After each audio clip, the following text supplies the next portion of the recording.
Let's talk about it.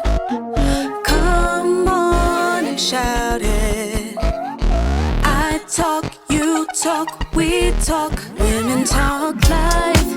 It ain't no surprise. Baby, you could see if you would open up your eyes. You won't understand if you can't open up your mind. So let's stop wasting time when women talk live. And welcome to another episode of Women's Talk Live. I'm your girl, April J. I'm SassyScribe. And this is Boogie.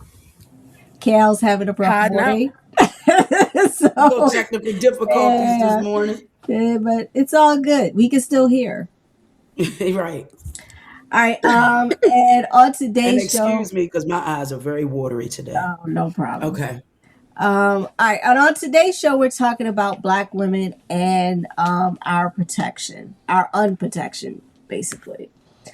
And I know, Sassy, you wrote a whole thing about it, so I'm going to let you go ahead and get into that. But being that this is Women's History Month, I figured I would do basically some history facts for Women's History Month.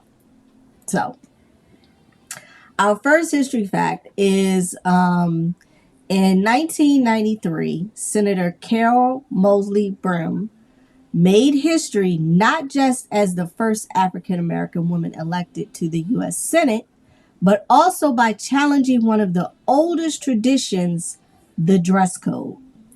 On an ordinary morning, she walked into the Senate floor wearing Armani pantsuit, sparking audio gas from her colleagues. Until then, women were expected to wear dresses and skirts.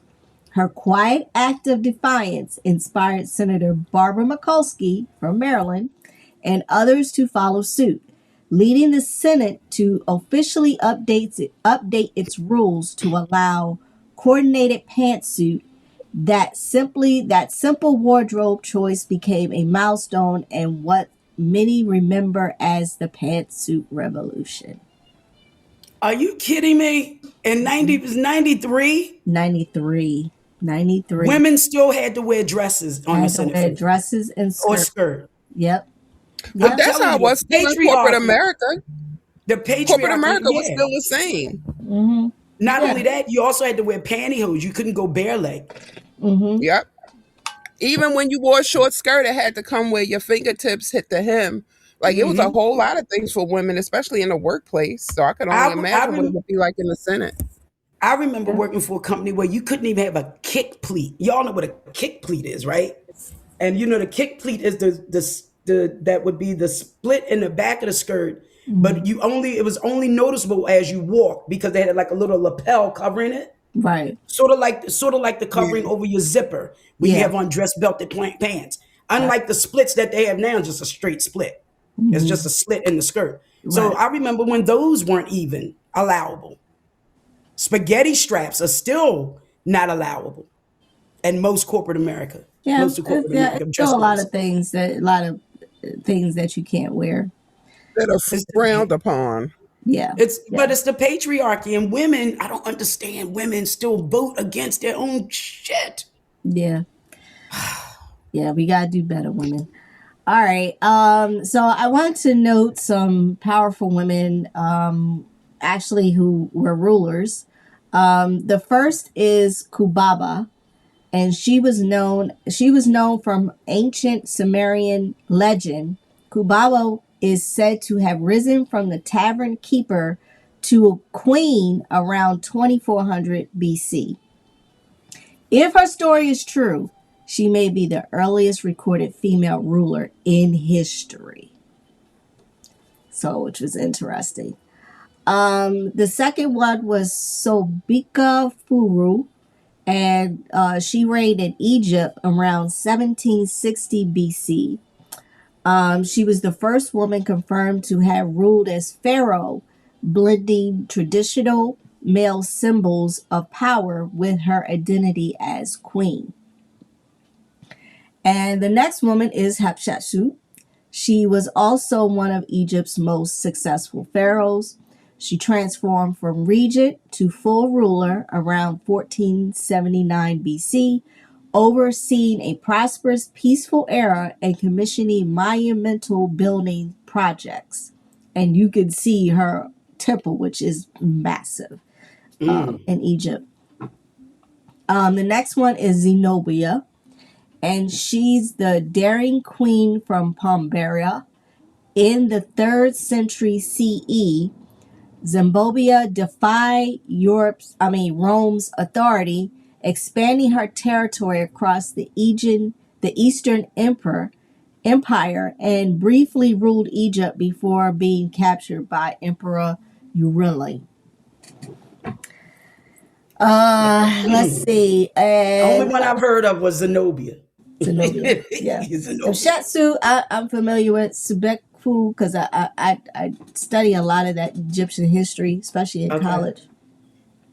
And the last one is Elizabeth I. She is the Virgin Queen of England. Elizabeth reigned for 44 years, beginning in 1558, defeating the Spanish Armada and ushering in a golden rule of culture and global influence. So those are some of the See what happens when you let us in the door? Listen, did you just see what recently happened on the news where they found like a mummified body, 3,300 years old or 3,500 years old, mummified body? And when they did the AI rendering, of course she looked like us. So when they keep saying the Middle East, the shit is Africa. Y'all asses are black. Saudis, Qatar, Yemen, UAE, all of y'all are black. If you look Iran, at, Iraq, all of y'all. If you look at a old map, the Middle East, nationality. The Sahel Canal was never there. That's the thing they're getting confused. The Sahel Canal and that was never there. No, that's man-made. That was never there. All of Mesopotamia is modern day Egypt. Exactly. So it's like, everyone, and I think that's why we are looked at differently in that region. Because if you notice, with the recent passing of Jesse Jackson and his funeral, he was the only one that could go over there to Iran to get Black people out who were in prison over there. He got them out. And because the supreme leader that they just killed, he even said in an interview, Black people went through enough in the U.S. And he said, and so, it was no reason for us to hold them. And he talked about having respect for Black people. So the Ayatollah, that's a whole nother show anyway. But yes, we appreciate that for once our Blackness saved us. Yeah. Our Blackness saved us. But I remember going to school. I'm gonna say this really quickly. I remember going to school. We went from kindergarten to 6th grade. Yeah. But not with the Ayatollah girl, but I remember going to school and I remember this boy telling me that he was from Mesopotamia. I said, you do know that's Egypt, right? I think we were in the 6th grade before I had to change schools. And I said, you do know that was in Egypt, right? He said, yeah. I said, and where's Egypt? He said, Africa. I said, and what are Africans? And he shut up. I said, all right. So you and I are brother and sister. It walked out his face. Yeah. I've always been kind of controversial. I just didn't find my voice till I turned 30. Nothing wrong with that. Yeah, I grew up with grandparents and parents that really like ingrained in me, how Black people are respected, how we need to have respect for each other, and so so. I think it's a with everything that's going on in this world right now, I think it's important, especially for our generation, to try to have grace and understanding of the fears that our parents have regarding, they lived through segregation. My mother was born in 1939, so she saw a lot. You know what I mean? My aunts, my uncles, well, all my uncles are gone, unfortunately. But when you look at that, Yeah. the anxiety that they have regarding what's going on, we got to give them grace. And then we realized, we were all talking last night, we realized that our children never watch Roots. So guess what's up for them? That Yeah. they because Yeah, I remember Jordan watching. He was like, "What, they separate them?" I had my kids watch it because I want them to understand our history. So yeah. Yeah, but I think we want to shield them from so much. You know what I'm saying? Maybe it's too much. I remember being in elementary school. My mother and father was like, "Sit down. We got to watch TV." So yeah, and it's not just Black people that need to watch it. Yeah, that's true. Very, very true. All right. So today we're talking about Black women and our unprotected. Well, hold on. I'm sorry, ladies. I was on mute. I did want to say something about what Sassy said about Roots, because and about us thinking that our children are too sensitive. It's too much for them. When Jewish families keep the Holocaust in front of their children on a regular, you have major box office pictures that are made about the Holocaust in any aspect. It's either a love story, a war story, a historical rendition, but they keep that story in front of the next generation consistently. And we always try to shield our kids from that, to say, okay, well, this isn't, we don't want our kids to see it. That's not where you from. But this is not a matter where you're from. It's what happened to us, how you got here. Because a lot of times you don't understand the circumstances. When you look around and see the status and the nature and the conditions under which Black people are viewed and live, it comes from that mindset. And if you're not aware of the historical context of how we got here, then you're going to go with the narrative of the fact that you may think we belong here, and that can generate self-hate. Oh, well, this is what I see on the news, and well, this is how we live, and this has nothing to do with us, and it has everything to do about what was done with us and the residual trauma that we're trying to exercise from our people about all the harsh conditions we lived in, the narratives that we've lived through. I was just talking to somebody in the cafeteria the other day about the fact that it's so hard for Black people to be connected, because every few years, even our name gets changed from color to Black to African American, Afro American. It's so many, we can't align ourselves because they keep changing the field. Right. So they keep changing the it's rules. really important to have your kids in touch with the history. Yep. It is. It really is. But okay, that's a great segue into this, since we're talking about the sensitivities. Let's talk about the unprotection of Black women. So, and I learned in researching this whole topic, I learned this, and I should have known this because we've done several shows about this topic. So I should have known this. But in 1962, on a stage in Los Angeles, Malcolm X stood before a crowd and spoke a truth that has refused to age. He said, "The most disrespected person in America is the Black woman. The most unprotected person in America is the Black woman." And now it's 2026, and we are living in an unprecedented technological progress and global connectivity. But for the Black woman, the fundamental question remains: who is watching the watchman? So when we talk about being unprotected, we aren't just talking about physical safety on a dark street. And although that is a very, very real part of our story, we're talking about the institutional no man's land where Black women are forced to exist. It's the no man's land of the hospital room where Black mother's pain is treated as performance rather than a medical emergency. I think we reviewed that in a show a couple of weeks ago when we talked about the health disparities. It's the no man's land of the nightly news where the disappearance of a Black girl is a footnote, okay? While others are a national crisis, but they spent 3 weeks on the news anchor's mom in the midst of ICE still being in Minnesota. It's the no man's land of the economy where black women, and this is true, are the backbone of the workforce, but the last to see the fruits of our labor. To be unprotected means that the system designed to serve the public often stop working the moment black women walk through the door. We aren't just reciting a quote from the 60s. We're dissecting the anatomy of neglect. We're asking why. In a world that relies so heavily, I'm going to repeat that. In a world that relies so heavily on the strength of black women, they still refuse to shield us from it. That's today's conversation.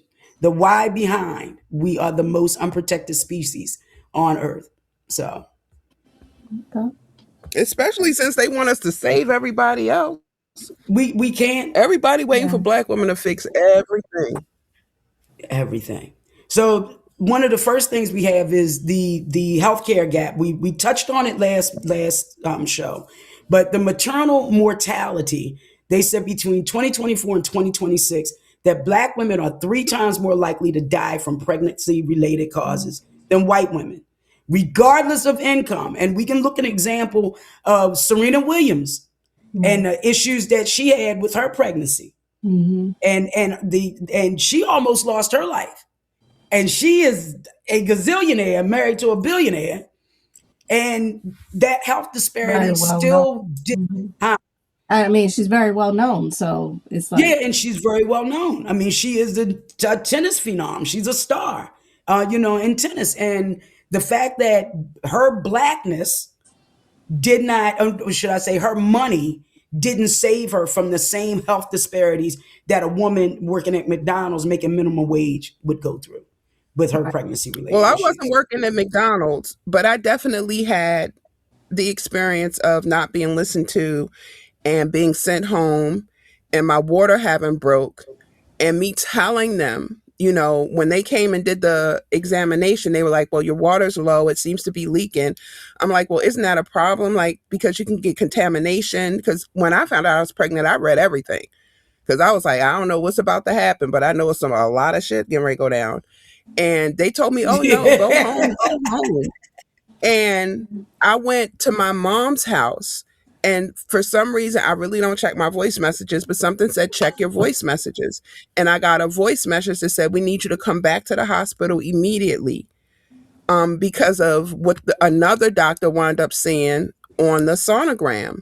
And when I called my husband, he was upstairs. We went to the hospital. He was mad as hell. He was like, you told them and we should have stayed.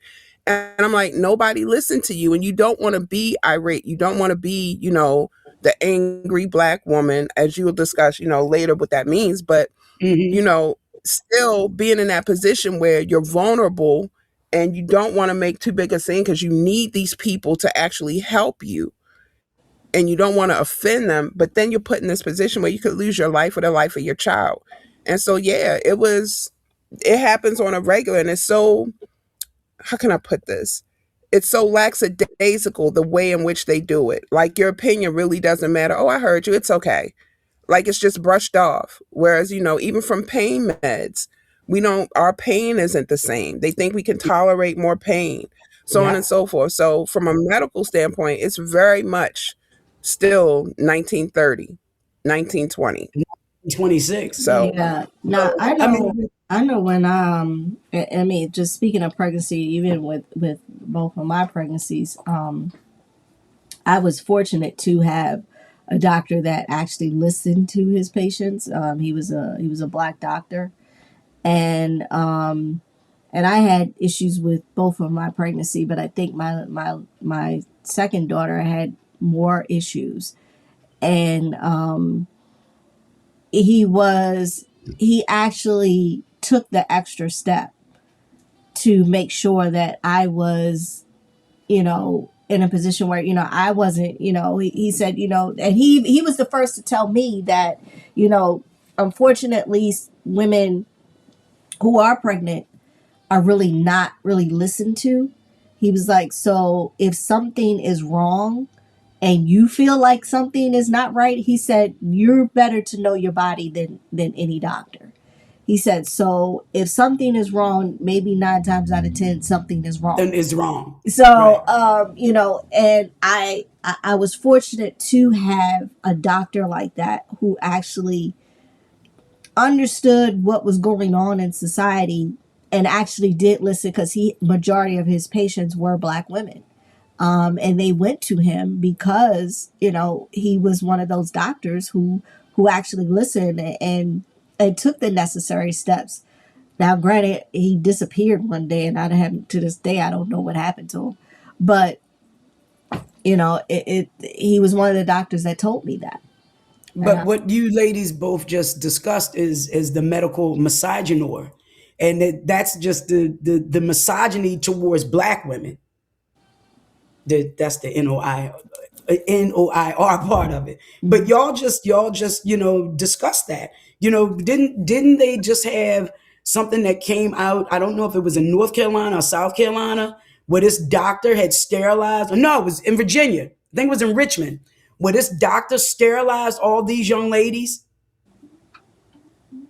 I might have to find it, and maybe we can drop the link and they can read about it. But something recently happened. I was reading as I was researching this topic that a doctor in Virginia was sterilizing all of his patients, all of his Black patients. He was sterilizing the women without their knowledge. Wow. So now, and I think he was connected to either Dominion or one of those universities in Virginia. I don't want to really say the wrong one. But it was connected to one of those, and I think it's Virginia. But it's not surprising, because we suffer from, when we talk about it, we are more likely to have fibroids, but less likely to receive the invasive treatments for early intervention. My girlfriend was telling me yesterday, she has a fibroid. She has to have a hysterectomy, and it's the size of her uterus. So it's basically 2 uteruses sitting inside of her. That's how big her fibroid is. But endometriosis, I suffered from endometriosis from the minute I got my cycle. And then I remember talking to a doctor from Washington Hospital when I first started doing, blog talk radio and stuff.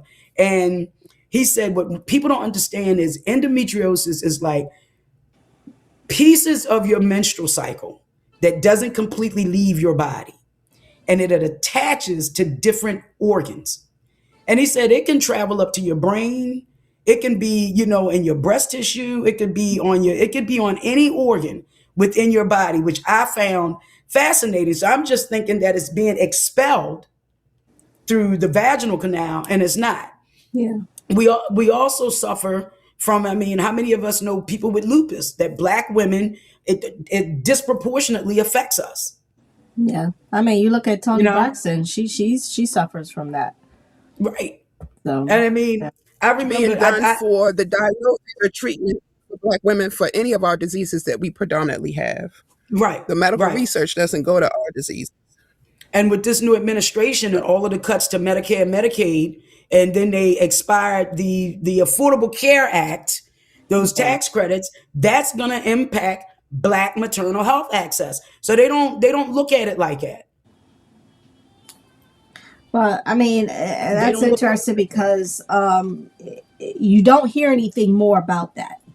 No, you don't. They let these credits expire. People's insurance is going through the roof. Who can't afford it? And it's like, okay, so you're talking about you want to replace it. There's no talk about what you're replacing it with. 10 fucking years. And I'm sitting there thinking to myself, okay, so it's nothing.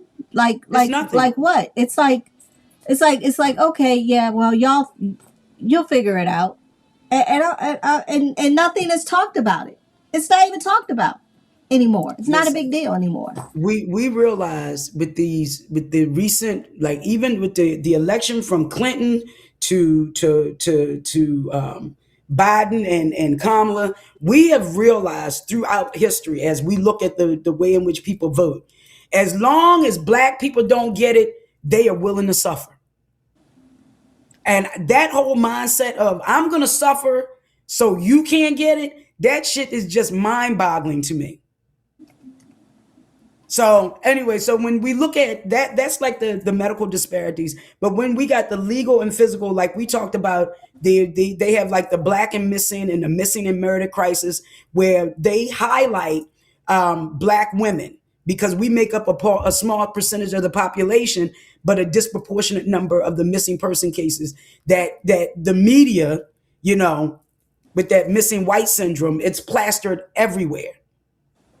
So I want to say, thank God we have Black in the Black and Missing Foundation. And when I'm on social media and I see a black face and they're saying that this person is missing, I'm posting it to my stories. I'm reposting it. I'm just sharing all of the information because you never know who can see it. And there's constantly young girls being taken off the streets in Washington, D.C., and no one says a thing. And the news isn't picking it up. And you find out from a family member on social media that's posted this. This is my cousin. This is my niece. This is my nephew. This is my neighbor's grandchild that's saying that these people are missing before the mainstream media never picks it up.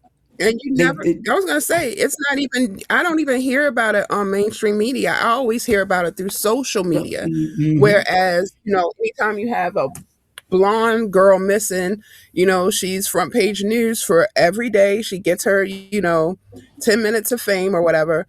And her family's interviewed. We have to use grassroots activism to really find what happens to our kids. And now, and I hate to say it like this, but there were people before being taken off the street for organs when they were riding around, taking people for organs. You know, we've always been disposable. We've always been a form of resource for them, where anything that it's really, you have to look at it. If you look at it, I want to say critically and analytically, just take the emotion out of it. You really see how systematically we are viewed and treated by America, just in terms of the things that they're doing to our bodies, the things that they're doing to our reputations, the things that they're doing to the children. And, you know, all of those things really go to show the vulnerability and really the dangerous situation in which Black women exist in America.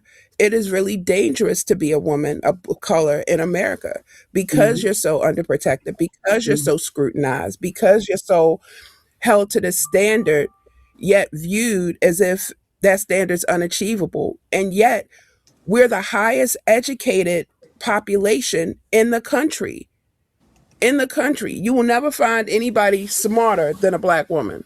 Nope. Very few and rare. If you put them in a room of 100 other people, they're the cream of the crop in anything that they stand in. And so that alone, I think, is really threatening to people who really aren't. To mediocre people.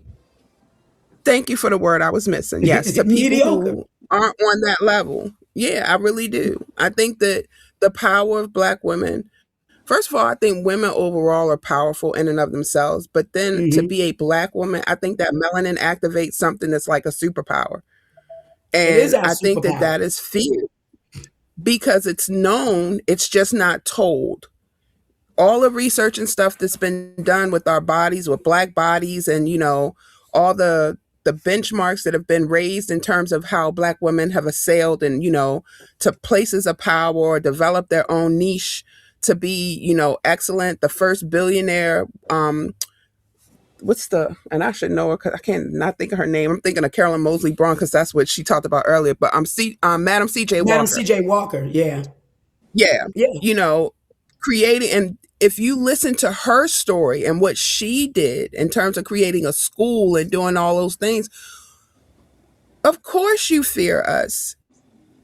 Of course you do. Because I would look at Black women, if I weren't a Black woman, like, you guys are like aliens. Like, you know, you came here, you know, amidst all the adversity, like Maya Angelou, we still rise, we still create, we still beautify, we still, you know, assist. And that's why everybody now is like, well, why aren't Black women speaking out? Because we're not saving everybody anymore. We're putting our feet up, we're drinking our coffee, we're leaning our glasses down, and we're looking at you over the top of our eyeglasses. Like, we told you, now you're gonna have to say thank you, Sassy.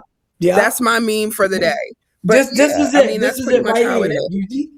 Mm-hmm. That's it. You sipping your That's tea. it. And I said this yesterday. I was at brunch with my girlfriends and I deliberately was speaking loud enough because they had a DJ there. It was a whole vibe. But I was deliberately speaking loud enough for the people around me, some that looked like us and some that didn't. And I said, I am so proud of my people because for once in my life, we are all on one accord. Sit the fuck back, put your feet up, and relax or do what we doing now, brunching and lunching and enjoying each other. For once, we have listened, y'all, as a community, as a nationwide community. We are all listening to the ancestors that said, be still. And Because even I the changes absolutely that we love it. fight for don't affect us. It We doesn't. get change made and then we don't get a part of it. So it's Yeah, like yeah. we set the table, we make the dinner, we serve the food, and then we got to go sit in the kitchen. We can't even And get the partake of the meal that scraps. we've created on the table, sit at the table that we made. We can't do any of those things. So, We yep, get. all right.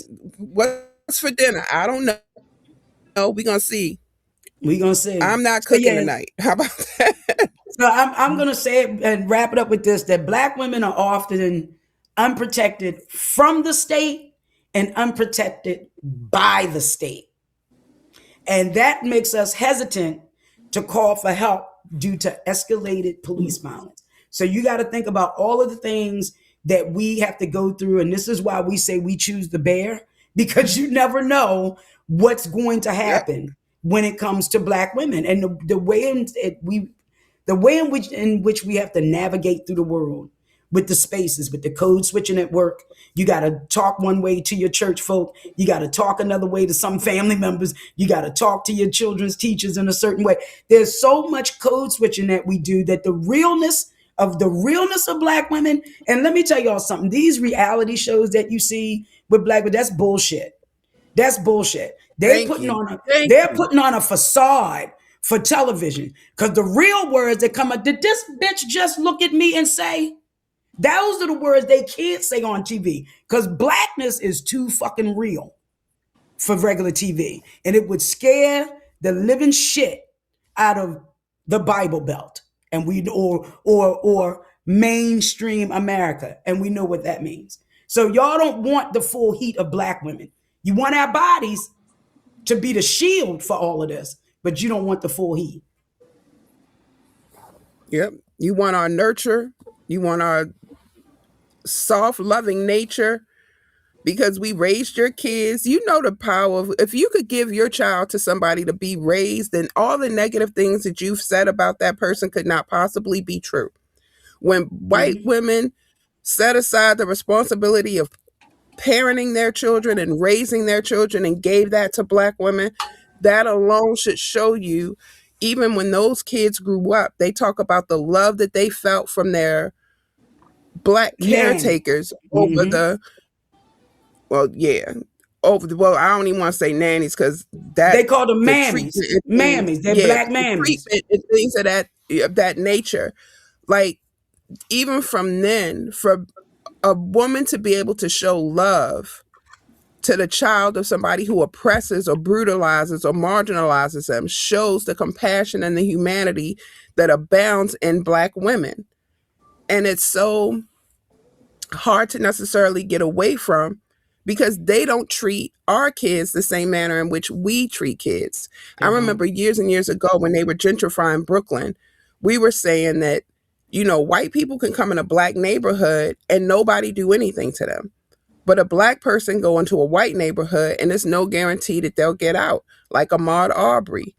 Or, you Yeah. know, I remember going to visit Yeah. my husband in a site he was working at in Brooklyn. In Brooklyn. And I had pulled up, it was a like a cul-de-sac, but I pulled up in front of a house and got out to just run him his luncheon. And this old white guy, Italian guy, stuck his head out and was like, move your fucking car and you Black such and such, like just went off. And yo, my husband heard him and it was all she wrote. it was almost a national incident. The guy's son came out. He was like, "You gonna fight an old man?" He was like, "He older." He wasn't disrespecting them white girls that came and parked. He was like, "Hey, it's okay, it's okay." He was like, "But my wife come to bring me lunch, and you're gonna disrespect her?" He was like, "I'll whip his ass." And his son went to my husband's boss, and he was like, "You gonna let him talk like that?" And I never forget, his name was Mersh. Mersh said he'll whip my ass too over his wife. He was like, he's wrong. And he's wrong. But it's okay. You feel it's okay to be disrespectful to me. You don't know me. You don't know what I'm here to do. But you just saw the color of my skin when I got out of a car. And all of a sudden, the niceties and the platitudes and the nice things that you said to them white girls no longer apply to this black girl who was getting out of the car. When we all the same thing, we both women, we both were driving. The only thing that distanced us from each other was the color of my skin versus the color of theirs. And I got all that hostility because of the color of my skin, not because I had done anything, but because of how I present it. And therein lies the danger for being a black woman, because we never know when we're in an environment that's going to become hostile and we have no protection. Imagine if I were door dashing and I didn't have my husband there to stand up for me. And then I'm just out there. You really think people are going to come to my defense in that neighborhood? No, I don't. You know, it's interesting because even I remember, you know, even with my mom and my grandparents when growing up, where there were a lot of things that they had to take, and they couldn't say anything. They had to deal with that. But I look fast forwarding to the day when I'm looking on social media, this new generation of people, black people in particular, just case in point, I saw older white guy, this black guy, he was sitting at a bar minding his business, and this white guy just came up to him and was taunting him, older white guy, and he kept saying, "Man, listen, I'm gonna need you to just go ahead and move on. I'm not bothering you. You go ahead and move on. I'm not he said, I'm trying to tell you." That's the warning. And he kept saying it. He was just like, "Listen, sir, this is the last time I'm going to say you need to back up off me." And he kept on and just started counting and said, "So what are you going to do?" And he turned around and hit that man straight in his face, and he flew right across the floor. So I say all that to say is that this generation is not like our parents' generations growing up, where they had no choice but to take what was being said to them. This generation is not doing it. This generation is putting folks on the floor, and they don't care if you are old white person or a young white person. I saw one black lady where this white woman actually spit on her, and she knocked that woman straight out. And she said, and it's just like, she's like, I told your white ass to leave me the fuck alone. She said, and you didn't want to listen. She was just like, and then the white lady, she said on the floor, "You didn't have to hit me. Why did you hit me? I wasn't." She was just like, "Really? You spit on me." She said, "You lucky. You ain't, they ain't carrying you out of here." And you know, but it's just black or white. You spit on me, you gonna get fucking juke slapped. I don't give a shit. It's just that these days and times, it's not as before. Like you are having now, where these young black people are fighting back, and they're not. They told you to leave them the fuck alone, and they give you a warning. They tell you, but some of them, that was his warning. Yeah, he told them twice. Right, but some of them are not. They're not taking what you're dishing out, and they're not like the ones before, where they didn't have a choice. They couldn't say anything. That's that entitlement, though. Stuff is being They are confronting you, and they are putting you down in the spot where you stand. I'm talking about the people that are coming. First of all, this is maybe it's me. Y'all can tell me if I'm the dumb one, but if I'm supposedly so afraid of black people, Why am I confronting black people? Because I don't understand that mindset. Because all Trump, the time. Trump Because you know that in the cops show up, no, because it's not Trump going to gave be them. you that they go after. It's not, but it's not that Trump gave them It's not even just Trump. But he gave them. But the thing why I say that is that he gave them the ability to voice it. Yeah, because before. Oh no! I think that no. I think he exacerbated it. But do you guys remember when those kids were fighting in the mall? The white kid had harassed the black kid and hit him first, and they started fighting. And the black kid defended himself and was fighting the white kid, and the cops came and threw the black kid on the ground. Yep. Told the white kid, help the white kid up, put him in a seat, told him sit down, and literally just coming on the scene, handcuffed the black kid, made the black kid the criminal, and people were like, yo, he attacked him. But that whole concept still of you not being able to defend yourself, they get so much from they know they can start shit, the police will come, and then they'll cry wolf, like those white women in the park that want to go and harass people, and then she wants to call up police and fake crying on the phone. Oh, he's threatening me, or oh, this white tears create black bloodshed. Yes, they do all the time, and it's all still with you're saying with this whole Trump. They're so emboldened now. That's what that's the point. That's really the point, because they're more emboldened. I'm not saying that it hasn't happened. I'm not saying that these things haven't happened. What was that movie? Emboldened. Where she went back in time. That's what I feel like I'm witnessing. What Sankofa, isn't that the movie with him? Sankofa, Sankofa. It was a movie about a black lady. I think she was a model or something.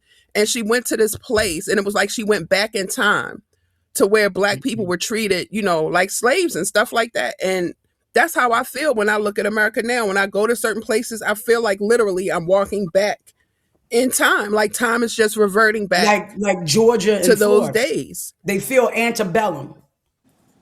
To me, yes, I've been to Florida twice. I have no plans to ever go back. It felt very antebellum to me. So everybody talking about, I'm going to this place, I'm going to that place. Florida can't get my money. I'm at the level of, not at all. I'm at this level of no red state is getting my money. Not one. Look, I may have to take my grandson to Hershey Park. Disneyland might be off for the next generation of grandkids. No, Disneyland, take them to Disneyland in California or Knott's Berry Farm. But you ain't got to go to Florida. What's Knott's Berry Farm? It's like I've heard of that. That's where my sister took my niece. She took my nieces. Yeah, she took my nieces there when they were young. But it's just like April said, he's made them emboldened, and they're running across this generation of fuck around and find out. Like, I done took and told your ass to leave me alone, right? And I gotta lay. And let's be very clear. Black people are not a violent people. Yeah, we are not. No, we're very peaceful, loving people. But you find out when we tell you to leave us alone. Mm-hmm. There's only so much disrespect that we're going to take. Man, woman, child, or beast, we don't care. Once you take us to that level, it's a wrap. It's done. It's a wrap. All right. Yes. So that's because I think the ancestors speak to our spirits about what we went through. So we not going through it no more. I think that people are like, if we don't say nothing, like when they went to Africa and they were nice to them and they let them come in and they did all those things. So now black people like, no, we not doing that. If I give you an inch, you'll take a mile. So nope, that's all right. We're going to stop this shit right here. Right here. Yeah. All right. So, good conversation. So let's get in our last week's poll. Says, on a scale of 1 to 5, how well do you understand your credit? This is last week when we talked about credit. So so roughly 29.9% understand credit, which is a little scary. That's a little scary. Wow. A little scary. 29.9. Yeah. And then 37% had no idea. So that's nearly half. It's hard to manage money you don't have. As Yeah, far as to but manage money It's that you really do they have with everything going through the roof, I mean, yeah, people but are robbing they people to just said pay housing Paul. costs are 50%. yeah, but I Housing mean, costs have risen to 50% of what in your this income is. in the same sense, I think we're not teaching the next generation Yeah, that's money, true. to That's true. understand money, to understand credit. And I think if there And was how they work more in in tandem how with it each other. works, yeah. I mean, our parents, I know my parents, my grandparents, all they knew was the work, to support the family, to pay the bills. Like that's what they knew. So that's Get a what they good taught. government job. Yeah, that's what they taught us. And like Yep. a lot of stuff that I know Mhm. now, I didn't learn really. I mean, God bless her heart. My mom didn't teach me that. I had to No. learn that on my own. I had to talk to other people, credit professionals or whatever, to really understand what credit was. And then I had to sit my kids down and teach them about it because I didn't want them walking blindly like I did. So Right. I think education is the one that is hindering all generations. It should be mandatory in schools It on should how be. money works. Exactly. If it Exactly. from middle school to high school, because I remember when I was in high school, we used to have home economics, and part of home economics was teaching you how to write a check, how to balance your checkbook. These kids don't know any of that nowadays Right. because everything is so digitized. I'll just Exactly. download this app and Right. it'll do all of this for me when you're Exactly. still not understanding The how to balance your dynamics. check. Yeah, yeah, it is. It's sad. It's sad. You know, Um, it's sad when you got to look up YouTube to know how to cut an onion because home ec is not in schools anymore. yeah. These electives, and I think it was called like life building skills, where Hmm. you literally had for that one class, it was about giving you a budget and you had to live within it. And every day when you went into that class, there was a different budgetary Hmm. item that they threw at you that was like a surprise item, like your Hmm. refrigerator went up or your car broke down, and how you could do that. So I Yeah. failed it. I ain't gonna lie. So I got C. Well, I got in C civics, because they I took was shopping civics at out, and look Macy's. what happened. What happened with civics? Now people don't Yeah. understand government and elections. They took Yep. civics out, They took and you civics can no out. longer understand how to operate within the Yeah. government. Yeah. And It's true. all of that is So, mandatory. They giving them this stupid community service stuff, which they can take up just by going to church and singing on the choir, to be Yeah. honest. Yeah. So I think you I learn think it civics. should be utilized other ways. It Yeah. should. It Yeah. really should. Yeah. It really should. So All right. So this week's poll is how you ever how I mean I should have you ever? have you ever felt, now I'm gonna have to change that. Have you ever felt unprotected either personally or professionally? So let us know. The answer is I yes. love you, Lee. All right. All right. I So We really love you do. too, Kate. yeah. The perspective is always so dynamic. Just all three are so different, and yet some experiences are the same, but the viewpoints and the resources that we've utilized are all different. It's just a blessing. It Yep. is. It Absolutely. So really yeah, is. okay. Absolutely. All right. So my final thought for today. There are times when I have to sit back and tell myself it's just not worth the jail time. That is true. That is true. Oh yeah. That's it. The same part.